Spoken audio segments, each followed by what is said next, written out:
हाँ भाई, ये एनीमे एंडिंग के मामले में बेटर है एओटी से। क्यों, ये तुम्हें आगे पता लग जाएगा। सोचो, अगर तुम्हें एक ऐसी पावर मिल जाए जिससे तुम एक बार ही सही लेकिन किसी को भी कमांड दे सकते हो, और वो बिना कुछ बोले आपकी कमांड फॉलो करेगा ही करेगा, चाहे वो पॉलिटिशियन हो, आर्मी जनरल हो या कोई भी। तुम क्या करोगे? दुनिया पे राज, या बदला लोगे, या सेक्रीफाइस करोगे? कमेंट जरूर करके जाना। आज मैं बात करने वाला हूँ एक ऐसे एनीमे की जहाँ पर हीरो और विलन के बीच की लाइन टोटली ब्लर हो जाती है।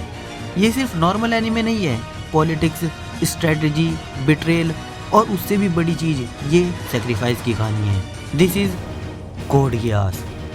इसे देख के दो मास्टरपीस की याद आती है, अटैक ऑन टाइटन और डेथ नोट। डेथ नोट का माइंड गेम, एओटी का रेबेलियन टोन, ये सब तुम्हें एक ही टाइम में एक ही एनीमे के अंदर देखने मिलेगा, और यही चीज इसे बनाती है एब्सोल्यूट मास्टरपीस। स्टोरी स्टार्ट होती है एक अल्टरनेट वर्ल्ड से, जहां ब्रिटानिया एम्पायर दुनिया का सबसे स्ट्रॉन्ग नेशन है। जापान को कॉन्करर करके उसका नाम एरिया 11 कर दिया गया है। जापानीज लोग सेकंड क्लास सिटीजन बन जाते हैं, और इसी दुनिया में रहता है हमारा मेन कैरेक्टर लेल्यूज, जो असल में जापान का एग्जाइल प्रिंस है। उसके फादर ब्रिटानिया एम्पायर के 98th एम्परर हैं। उसकी माँ की मिस्टीरियस डेथ हो जाती है और उसकी लिटिल सिस्टर ननली व्हीलचेयर में आ जाती है। उसी दिन से लेलूज अपने फादर, जो कि एम्परर थे, उनसे हेट करने लगता है। लेलूज की लिटिल सिस्टर एक लौती इंसान थी जिससे लेलूज बहुत ज़्यादा प्यार करता था, लेकिन कहानी में आगे उसी की छोटी बहन, जिससे वो सबसे ज़्यादा प्यार करता है, वही उसे हेट करने लग जाती है। लेलूज एक सिंपल लड़का था, लेकिन एक दिन उसकी लाइफ चेंज हो जाती है जब वो मिलता है एक मिस्टीरियस गर्ल सीसी से। सीसी देती है उसे एक पावर, गियास, एक आंख की पावर, जिससे वो किसी को भी कमांड दे सकता है, और वो उसकी कमांड को एक्सेप्ट करेगा। और अब लेलूच नॉर्मल इंसान से रेबेलियन बन जाता है। अब लेलूच एक नई आइडेंटिटी बनाता है जीरो के नाम से, जो एक मास्क के पीछे थी। बहुत कम टाइम में पूरा ब्रिटानिया एम्पायर उसे जानने लगा था, और अब बहुत से लोग लेलूच को ज्वाइन भी कर लेते हैं, और इस ग्रुप का नाम होता है ब्लैक नाइट। अब हम देखते हैं लेलूच की इंटेलिजेंस। हर फाइट में रोबोट्स लड़ रहे होते हैं, लेकिन असली लड़ाई यहाँ दिमाग की हो रही होती है। लेलूच अपने एनिमीज को मैनिपुलेट करता, पूरे सिस्टम को कंफ्यूज करता, पूरी आर्मी को साइकोलॉजिकल ट्रैप में डालता, और लगातार सारे बैटल जीतता चला जाता। लेकिन हर सिक्के के दो साइड होते हैं। कोड गियास अपने आप में ही एक कर्ज भी है। सीसी ने लेलूच को बताया था कि पावर का जितना यूज होगा, ये उतनी ही पावरफुल होती जाएगी। तो गियास के एक्सट्रीम ओवर यूज की वजह से वो इतनी पावरफुल हो गई कि लेलूच उसे कंट्रोल ही नहीं कर पाया। और यहीं पर होती है लेलूच से एक बहुत बड़ी गलती। एक लड़की जिसका नाम यूफोमिया है, और ये लेलूच की सिस्टर भी है, और ये भी रॉयल फैमिली से थी, लेकिन ये रॉयल फैमिली जैसी नहीं थी। वो जेन्युइनली सब लोगों की केयर करती थी। उसे जापानीज लोगों के साथ होने वाला डिस्क्रिमिनेशन पसंद नहीं था, वो सच में शांति चाहती थी। और लेलूच अपनी बहन नलिली के बाद सबसे ज्यादा केयर इसी की करता था। अब स्टोरी में चलते हैं।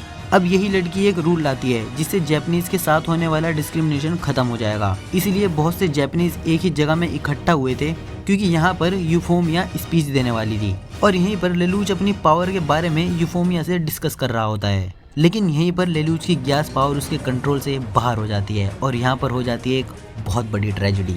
ये ट्रेजेडी इतनी बड़ी थी कि लेलूच को अपनी बहन यूफोमिया को मारना पड़ता है। सिर्फ इस ट्रेजेडी की वजह से एनीमे का पूरा टोन चेंज हो जाता है। लेलूच अब तक समझ गया था कि उसकी पावर एक वरदान नहीं, अभिशाप है, और यहीं से शुरू होता है ट्रांसफॉर्मेशन ऑफ लेलूच। अब बात करते हैं सुजाकू की। सुजाकू लेलूच का चाइल्डहुड फ्रेंड था, लेकिन जहाँ लेलूच सिस्टम को हेट करता था और वो सिस्टम को तोड़ना चाहता था, वहीं सुजाकू सिस्टम को अंदर से चेंज करना चाहता था, और इसीलिए वो सिस्टम के अंदर ही एक सोल्जर था। और यहीं पर दो बेस्ट फ्रेंड एक दूसरे के दुश्मन बन जाते हैं, और ये चीज इस कहानी को और इंटरेस्टिंग बना देती है। जहाँ Suzaku one of the strongest character है, लेकिन सिस्टम का सर्वेंट है, वहीं लेलूच एक इंटेलिजेंट और फ्री पर्सन है। उसका गोल था अपनी छोटी बहन के लिए पीसफुल दुनिया बनाना, और यही करने के लिए वो विलन भी बन जाता है, और इसीलिए उसकी छोटी बहन भी कहीं ना कहीं उससे हेट करने लग जाती है। अब फास्ट फॉरवर्ड करते हैं कोड गियास के एंड पर। अब तक लेलूच दुनिया का विलन बन चुका था, वो एक डिक्टेटर बन चुका था, पूरी दुनिया अब उससे हेट करती थी।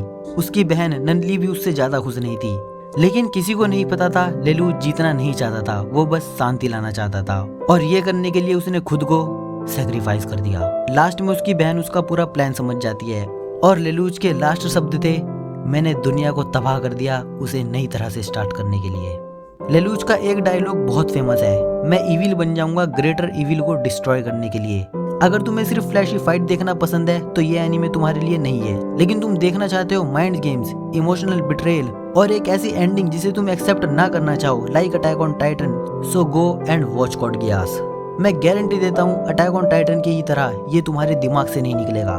और हाँ, इसकी एंडिंग AOT से क्यों बेटर है ये तुम्हें एनीमे देख के पता लग जाएगा। एनीमे देखने के बाद अपना फीडबैक कमेंट में जरूर ड्रॉप करना, और अगर पहले ही देख चुके हो तो अपना एक्सपीरियंस कमेंट करना, क्या कि और लोग भी देख सके। Thanks for watching.